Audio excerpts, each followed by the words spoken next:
పూజించడం పూజారి వంతు వరమివ్వడం అన్నది దేవత ఇష్టం.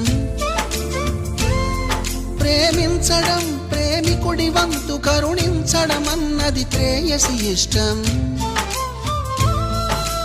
ఎందువల్ల నిన్ను ప్రేమించిందో చిన్ని మనసుకే తెలియదుగా, నిన్ను మరవడం జరగదుగా. ఎందువల్ల నువ్వు కాదన్నావో ఎదురు ప్రశ్నలే వేయనుగా, ఎదురు చూపులే ఆపనుగా.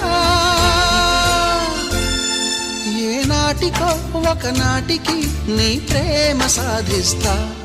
నిన్ను చూడాలని ఉన్నా,